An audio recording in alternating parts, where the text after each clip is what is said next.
కేసీఆర్ గారు, కేటీఆర్ గారు, నేను, మా కుటుంబం, మాది రక్త సంబంధం. పదవులు పోతేనో పార్టీలకు వెళ్ళి సస్పెండ్ చేస్తేనో పోయేటటువంటి బంధం కాదు.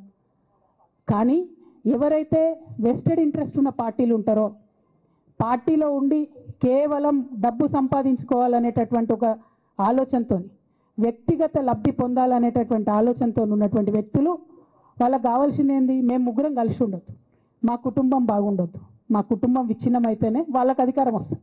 దాంట్లో భాగంగా ఇవాళ మొదటి స్టెప్పు నన్ను బయటేసిరు పార్టీలకు వెళ్ళి. అది ఇక్కడితో ఆగదు. నేను గౌరవనీయులు పెద్దలు దైవ సమానులు కేసీఆర్ గారిని విజ్ఞప్తి చేస్తా ఉన్నా, మీకు ఒక సూచన చేస్తా ఉన్నా. దయచేసి మీ చుట్టూ ఏం జరుగుతున్నదో ఒకసారి చూసుకోండి నాన్న. నన్ను ఇవాళ బయటకు పంపొచ్చు, నేను మీలాగా స్ట్రేట్ ఫార్వర్డ్ ఉంటా, నిజాలు మాట్లాడతా. నేను ఉద్యమం నేపథ్యం నుండి వచ్చిన కాబట్టి నాగ్గా ఉన్నది లేనట్టుగా, లేనిది ఉన్నట్టుగా, మోసం చేయాలని చెప్పో ఇంకోటి చేయాలని చెప్పో మాట్లాడను. స్ట్రేట్ ఫార్వర్డ్గా ఇష్యూస్ మాట్లాడతా కాబట్టి నన్ను ఇలా బలి చేసిండ్రు, పర్వాలే. కానీ రేపటి నాడు ఇదే ప్రమాదం రామన్నకు కూడా పొంచుంది, రేపటి నాడు ఇదే ప్రమాదం మీకు కూడా పొంచుంది. అల్టిమేట్గా బీఆర్ఎస్ పార్టీని హస్తగతం చేసుకోవడానికి జరుగుతున్నటువంటి కుట్రలో భాగంగానే ఇవాళ నన్ను ఎలిమినేట్ చేయడం జరిగింది. నేను ఇవాళ ఓపెన్గా అడుగుతా ఉన్నాను, హరీష్ రావు గారికి నేను సూటి ప్రశ్న వేస్తున్నా, ఈ రాష్ట్ర ముఖ్యమంత్రి రేవంత్ రెడ్డి గారు కూడా నేను సూటి ప్రశ్న వేస్తున్నా. నా మీద కుట్రలు ఎప్పటి నుండి ప్రారంభమైనాయి? ఎప్పుడైతే హరీష్ రావు గారు, రేవంత్ రెడ్డి గారు ఒకే ఫ్లైట్లో హైదరాబాద్ నుండి ఢిల్లీకో, ఢిల్లీ నుండి హైదరాబాద్లో ఒకే ఫ్లైట్లో వాళ్ళిద్దరు ప్రయాణం చేసి వచ్చినప్పుడు హరీష్ రావు గారు రేవంత్ రెడ్డి గారు కాళ్ళు పట్టుకొని సరెండర్ అయినాక ఈ కుట్రలు స్టార్ట్ అయినాయి, నా మీద ఈ స్టోరీలు స్టార్ట్ అయినాయి, మా కుటుంబాన్ని విడగొట్టాలనేటటువంటి కుట్ర స్టార్ట్ అయింది. నేను ఛాలెంజ్ చేస్తూ ఉన్నా, రేవంత్ రెడ్డి గారు మీరు చెప్పండి, ఆ ప్రయాణం జరిగిందా జరగలేదా?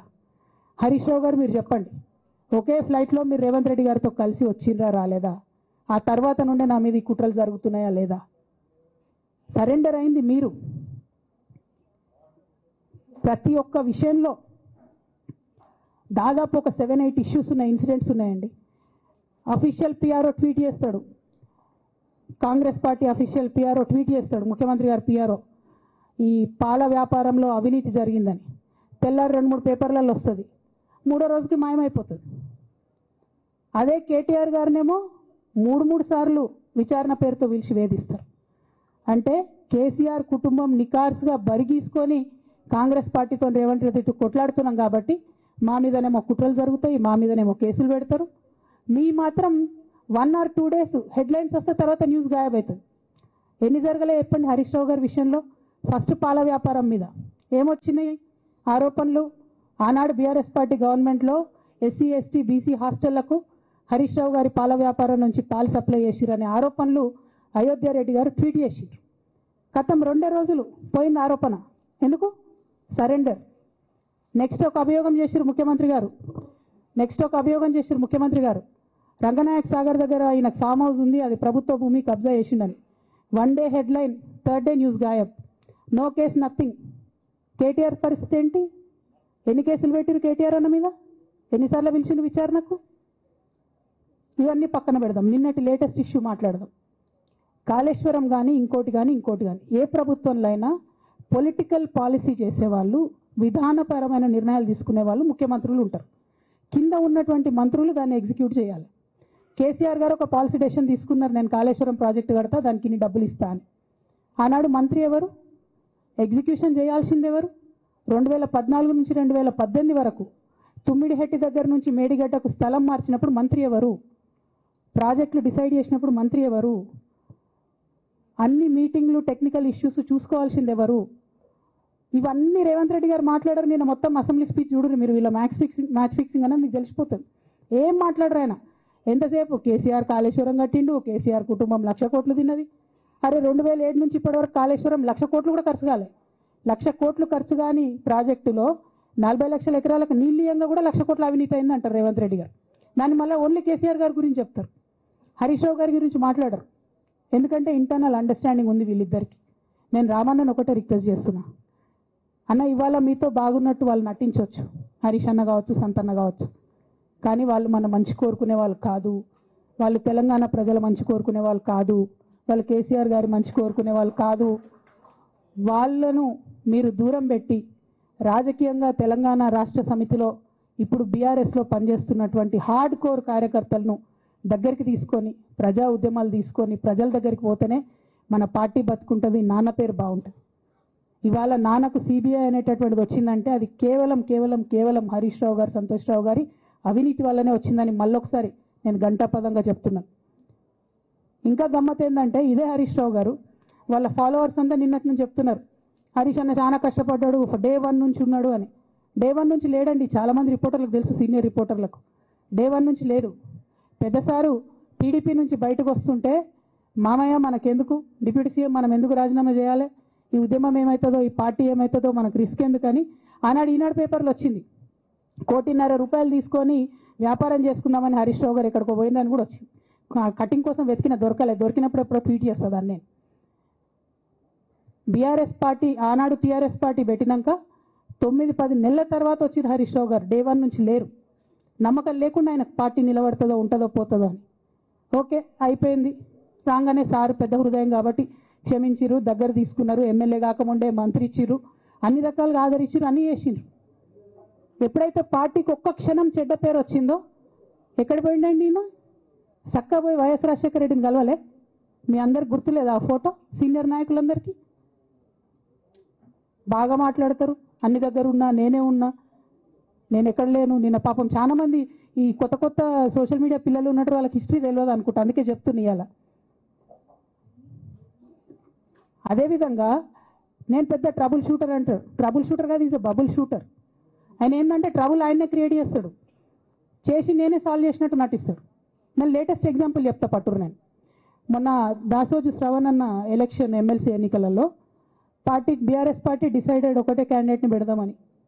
కానీ హరీష్ రావు గారు ఇంటర్నల్గా బీజేపీ వాళ్ళతో మాట్లాడుకొని ఏం చెప్తారంటే, మీ దగ్గర నుంచి ఒక క్యాండిడేట్ని ఇవ్వండి, నేను మామయ్యని కన్విన్స్ చేసి రెండో క్యాండిడేట్కి పెట్టిస్తా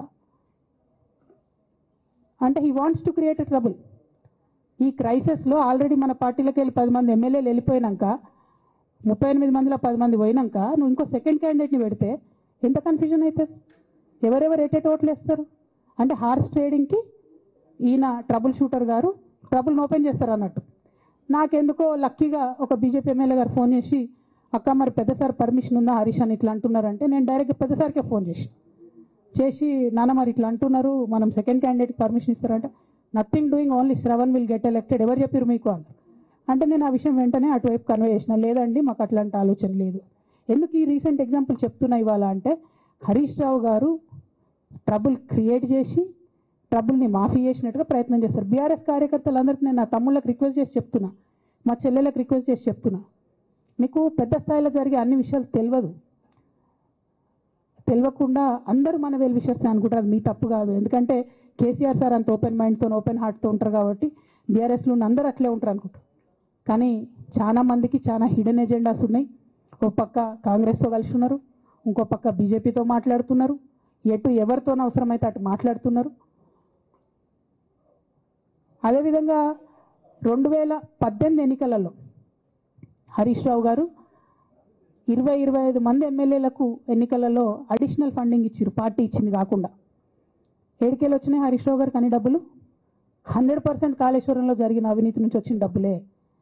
ఆయన ఆలోచన ఏం చేసిందంటే, ఏమన్నా కొద్దిగా అటు ఇటు అవుతుందేమో రిజల్ట్, నా దగ్గర ఎమ్మెల్యేస్ ఉండాలని ఆలోచన చేసి. నీకు అసలు అట్లాంటి ఆలోచన ఎందుకు వచ్చింది? నేను కట్టప్పలాంటోని కేసీఆర్ గారి దగ్గర ఉండేటోని అంటావు కదా, నీకేం అవసరం వచ్చింది ఎమ్మెల్యేస్కి సపరేట్గా ఫండింగ్ చేయడానికి? ఎవరికి తెలియదు అనుకుంటారా? ఇది ఎవరు చెప్పారు అనుకుంటారా? ప్రతి ఒక్కరు చెప్తారు ఎమ్మెల్యేస్ ఓపెన్, నా పేర్లు కూడా తెలుసు, చెప్తే బాగుండదు, ఎమ్మెల్యేలు ఇబ్బంది పడతారు. నేను అనేది ఏంటంటే, 2009లో రామన్న సిరిసిల్ల ఎలక్షన్లో మా బంధువుకు సంబంధించిన వ్యక్తులతోని 60 లక్షల రూపాయలు పంపిన హరీష్ రావు గారు రామన్నను ఓడగొట్టడానికి. నిన్నగాక మొన్న ఒక వీడియో మీరు కూడా చూసి, ఒంటేరు ప్రతాప్ రెడ్డి గారిది, మీ మామయ్యను ఓడగొట్టమని ఎంతంటే అంత డబ్బులు ఇస్తా అని చెప్పిర్రని. ఓ పక్క కేసీఆర్ గారిని ఓడగొట్టాలి, ఓ పక్క కేటీఆర్ గారిని ఓడగొట్టాలి, నిజామాబాద్లో నా ఎంపీ సెగ్మెంట్లో అందరు ఎమ్మెల్యేలను మేనేజ్ చేయాలి, అందరిని మన కేసీఆర్ కుటుంబాన్ని ఓడగొట్టాలి, విచ్ఛిన్నం చేయాలి. కానీ కేసీఆర్ గారి పేరుతో వచ్చేటటువంటి బెనిఫిట్స్ మాత్రం అన్నీ కావాలి. మరి ఇటువంటి వారిని నా రిక్వెస్ట్ కేసీఆర్ గారితో, కేటీఆర్ గారితో, వారిని మీ పక్కన పెట్టుకొని నిజం మాట్లాడే నన్ను బయటకు పంపితే మరి పార్టీ బాగుంటుందా? దయచేసి ఆలోచన చేసుకోండి. నేనేమంటున్నా రామన్న మిమ్మల్ని అంటే, నా మీద మీకు కోపం ఉండొచ్చు, నా మీద ఏముందో ఎవరేం చెప్పారో నాకు తెలియదు. నేను మాత్రం నా ప్రాణం పోయినా కేసీఆర్ గారికి హాని జరగాలని కానీ కేటీఆర్ గారికి హాని జరగాలని కానీ కోరుకోను. అది నా నైజం కాదు. ఆడపిల్లలకు అట్లా ఉండదు. ఆడపిల్లలు ఇల్లు బాగుండాలనుకుంటారు. నా మనసుకి ఎంత గాయమైతే, నాకు ఎన్ని అవమానాలు అయితే, నాకెంత ఇన్సల్ట్ అయితే, నా మీద ఎన్ని కుట్రలు జరిగితే నేను ఇట్లా మాట్లాడుతున్నా. ఇది నా బాధ, ఇది నా ఆవేదన. నాన్న చూస్తలేరేంది వీళ్ళనన్నది ఆవేదన, చూసుకుంటా క్షమిస్తారేంది ఇంకెన్నిసార్లు క్షమిస్తారు అన్నది నా బాధ. అంతే తప్ప నాకేం కోపం ఉంటుంది? ఎందుకు కోపం ఉంటుంది? నాకు ఎన్ని జన్మల పుణ్యం ఉంటే కేసీఆర్ లాంటి తండ్రి దొరుకుతాడు? కోట్లలో ఒకరికి ఉండేటటువంటి తండ్రి నాకు దొరికిండు. ఆయన లేకపోతే నేను ఎవరు ప్రపంచానికి తెలుస్తుందా? నాకెందుకు అవసరం ఉంటుంది? నాకేం కోపం ఉంటుంది కేసీఆర్ గారి మీద? నాకు టీఆర్ఎస్ పార్టీ మీద ఎందుకు కోపం ఉంటుంది? నాకు 27 సంవత్సరాలు ఉన్నప్పుడు నేను నా కొడుకుని, చిన్న పిల్లగాన్ని పసిగుడ్డుని ఎత్తుకొని ఇక్కడికి వస్తే ఆ రోజు నుంచి ఈ రోజు వరకు నేను రోడ్డు మీదనే ఉన్నా, ఉద్యమాలే చేస్తున్నా, పోరాటాలే చేస్తున్నా, తెలంగాణ ప్రజల కోసం పనిచేస్తున్నా. 2014 నుంచి అధికారంలో ఉన్నప్పుడు కూడా నా ఇంటి దర్వాజాలు ఎప్పుడు తెలిసే ఉన్నాయి. ఇక్కడున్న మీడియా మిత్రులందరికీ తెలుసు. అధికారంలో ఉన్నా లేకున్నా నేను గిట్లనే ఉన్నా. అధికారంలో ఉన్నప్పుడు నన్ను ఏమి సాగనీయకుండా నన్ను ప్రతిపక్ష ఎమ్మెల్యేని చూసినట్టు, ప్రతిపక్ష ఎంపీని చూసినా నేను ఇట్లనే ఉన్నా, ఓపెన్ మైండ్తోనే ఉన్నా. నేను కోరేది ఒకటే, కేసీఆర్ గారి ఆరోగ్యాన్ని కాపాడండి రామన్న, పార్టీని కాపాడండి, పార్టీలో ఉన్న కార్యకర్తల్ని కాపాడండి, అందరు బాగుండేలాగా ప్రజా సమస్యలు తీసుకోండి. నాకు అంతకుమించి కావాల్సింది ఏం లేదు.